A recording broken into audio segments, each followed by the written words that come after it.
I call this the mind of the universe. It's kind of a metaphorical expression of how everything is connected. The same way that our body has all of these neurons connecting all of our body parts, and those relay some sort of communication. I don't know exactly all of the science behind this, but they're relaying communication between our body parts.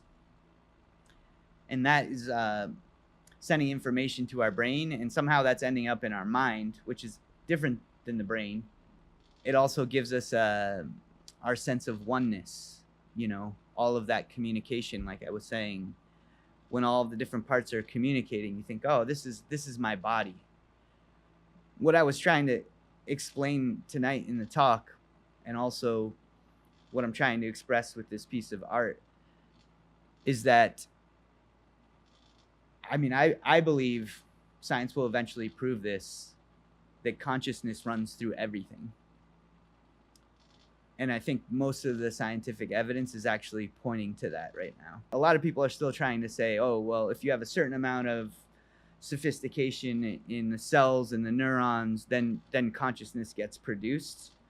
But I actually think it's the opposite, that all of these things become produced because there is a consciousness in everything.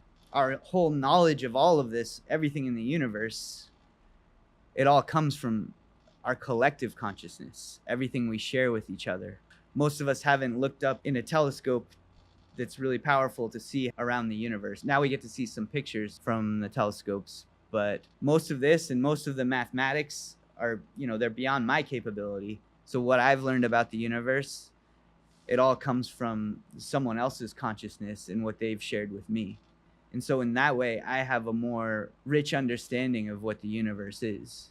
And that's just between people. But I also think that you get communications from all parts of nature. The reason you don't hear it is because you're so used to just thinking, this is my body, and start to convince yourself that everything you're experiencing is coming from your internal sensations. But really, is your brain any more important than the rest of the earth? If you take your body out of earth, you'll die just as fast as you would without your brain.